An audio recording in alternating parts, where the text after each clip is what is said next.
মিষ্টি জান্নাত সুযোগকে কখনো হাতছাড়া করে না, খুবই চালাক এবং বুদ্ধিমতী একটা মেয়ে। আমাদের শাকিব খান ইন্ডিয়া ছিল, এটা সবাই জানেন, মোটামুটি অনেকে জানেন না অনেকে জানেন, কিন্তু এটা সত্যি শাকিব খান ইন্ডিয়া ছিল, রায়ান রাফিও ছিল। ইন্ডিয়া থেকে যখন আসতেছিল, ইন্ডিয়া এয়ারপোর্ট থেকে ঢাকা এয়ারপোর্টে যখন আসবে, সেই সময় আনফর্চুনেটলি মিষ্টি জান্নাতের সাথে দেখা হয়ে যায় কিং খানের, আমাদের খান সাহেবের। তো একই প্লেনে উঠে কিন্তু পাশের সিটে মিষ্টি জান্নাতের ছিল না।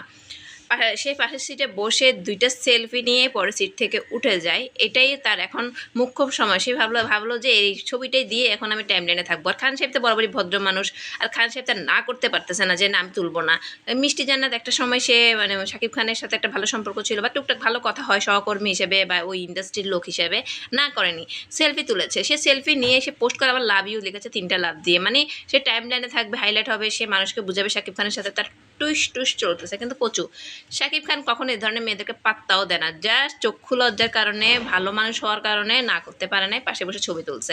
এটা ছবি তুলতে পারে যে কোনো মানুষ, যে কোনো মানুষের সাথে একটা সেলিব্রিটি। এখন আমিও যদি শাকিব খানের সাথে বলি বস আমি আপনার সাথে একটা ছবি তুলবো, হ্যাঁ অফকোর্স তুলো, সমস্যা নেই, সে তো একটা সেলিব্রিটি, এরকম সব নায়কই বলবে। সে আমার সাথে ছবি তুলবে, সেখানে মিষ্টি যেন কেমনে কেমনে না করে, মানে বুঝুন এবার।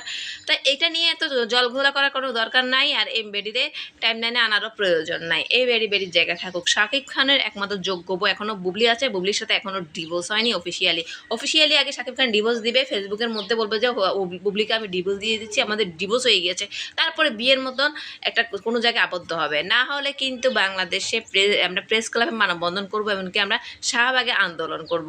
এই ধরনের অপকর্ম যদি করতেই থাকে তাহলে শাকিব খানকে থামানো যাবে না। ডিভোর্স ছাড়াই বিয়ে করবে, আবার বলবে যে বাচ্চা আমার, বউ আমার না, এরকম তো মেয়েদের লাইফ না।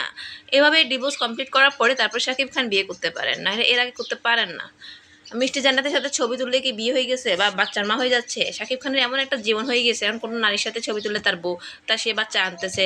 কামিং, পূজা চেরির সাথে সেম অবস্থা, তারপরে অমুক নায়িকের সাথে তমুক নায়িকের সাথে, সাবিলা নূরের সাথে, মানে যার সাথে একটা ছবি দিবে। আবার কি ওর নাম কি যেন, সাবিলা নূর, আর একটা আছে কি যেন নাম, ওই ইয়াতে করছে যে মনে নাই, এই যে বিটিভিতে না কোনো একটা অনুষ্ঠানে এসে যে করবে, নাবিলা, সাবিলা নাবিলা দুইটার নাম থেকে কি নাবিলার সাথে ছবি করছে দেখে বলতেছেন যে নাবিলাও 3 নাম্বার বউ হইতে যাচ্ছে। মানে শাকিব খানের জীবনটাই এখন কোনো মেয়ের সাথে ছবি তুললে 3 নাম্বার বউ, 3 নাম্বার বাচ্চা কামিং, বা এগুলা বাদ দেন, শাকিব খানের জীবনটা একটু সহজ করে দিন, বা সবার সাথে ছবি তুলতে পারে। শাকিব খানের নেক্সট কোনো বিয়ে করতেছে না, নেক্সট কোনো বউ আসবে না বুবলি ছাড়া। আর বললাম তো, বুবলিকে ডিভোর্স ছাড়া যদি আরেকটা মেয়েকে বিয়ে করে, এটা তো শাহবাগে আমরা আন্দোলন করব। বুবলির যে পরিমাণ বাংলাদেশে হিউজ পরিমাণ ফ্যান ফলোয়ার আছে, এটা তখনই বুঝে যাবে যে শাকিব খানের চাইতো বুবলির ফ্যান ফলোয়ার অনেক, কোটি কোটি ফ্যান ফলোয়ার। এটা শাহবাগে আন্দোলন করলে ডক্টর ইউনুসি শাকিব খানকে একদম শাস্তির মানে ব্যবস্থা করবে, মানে জীবনে যেন আর বিয়ে না করতে পারে। ডক্টর ইউনুসের দৃষ্টি আকর্ষণ করছি। আমার ভিডিওটা বেশি বেশি করে শেয়ার দিয়ে পাশে থাকবেন, লাইক কমেন্ট করবেন।